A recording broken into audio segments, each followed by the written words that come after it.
Homeland Security into voter identification with picture and proof of citizenship in order to vote. It should be part of the Homeland Security bill. And I'm requesting that the Republican senators do that immediately. You don't have to take a fast vote. Don't worry about Easter going home.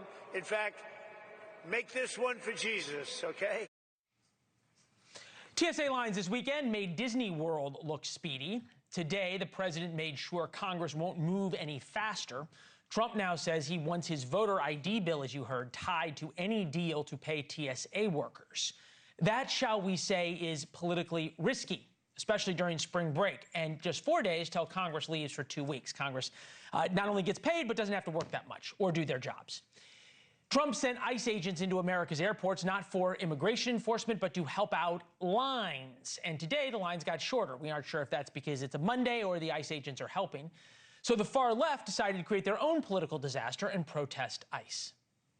Go back to your master. Move it, exactly. And Netanyahu, if he's still alive, go back to your master. How'd you like to have dinner with her?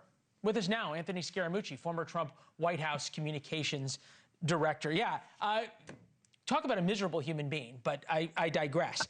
The way I read this, both sides are dug in here. Republicans love this. Democrats think fighting ICE works in the midterms especially, and for fundraising, and neither side's giving in anytime soon.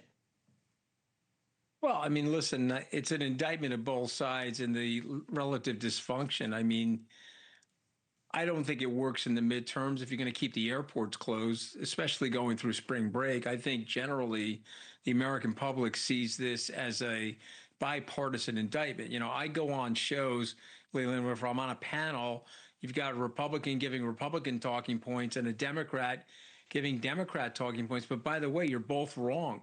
This is how the government is supposed to work, compromise and function for the American people. So this level of dysfunction, I think, is tarring both sides. Yeah, fair enough. That said, Democrats are the ones who voted not to fund DHS in the very beginning.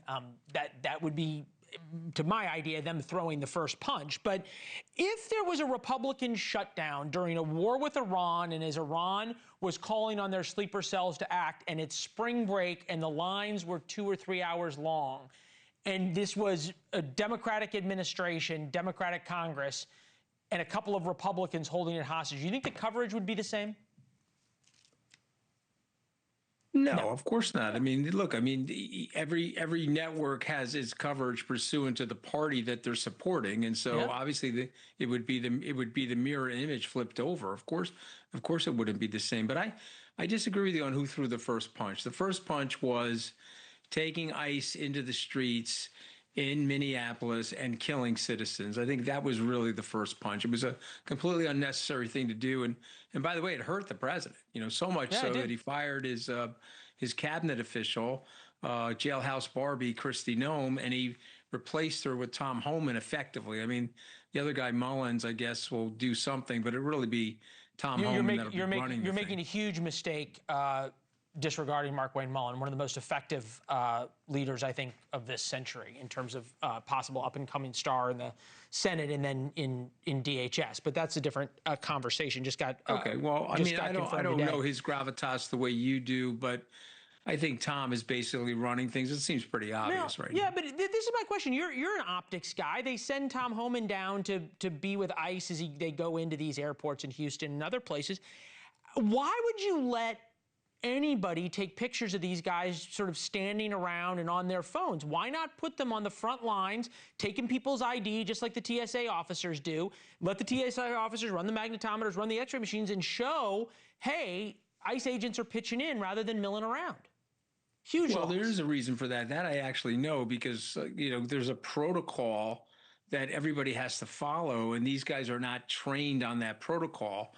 And so mulling around may be better optics, but I think it goes against the entire idea of the security apparatus in the airport. So, you know, that was always the problem. If you're going to put the ICE agents in there, I guess that was a threat to the Democrats, which obviously didn't work, but it's not something. The ICE agents can't be the TSA agents unless you're going to put them through the formal training of the TSA agents. I'm sure they could take a lesson in how to put the ID in and wait for it to go ding and hand it back to you. But you're making it sound a lot easier than it is. I'm talking about the ID screening. But let me just ask you this last question. I understand that, but you know, what do you make as a fellow billionaire? What do you make as a fellow billionaire? They're trained to look at everything, Leland. Yeah. What do you make? This is the job that requires training. What do you make of Elon saying that he was going to pay everyone? I think it was on Friday. Everybody got all excited. We haven't heard a thing about it.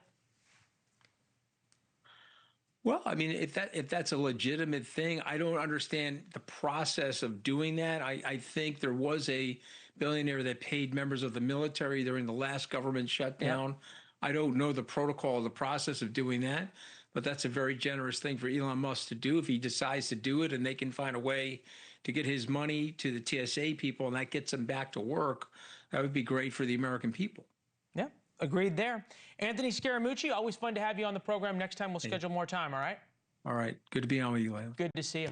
Thank you for watching. Subscribe below and download our NewsNation app right now on your phone, and you will get fact-based, unbiased news for all Americans.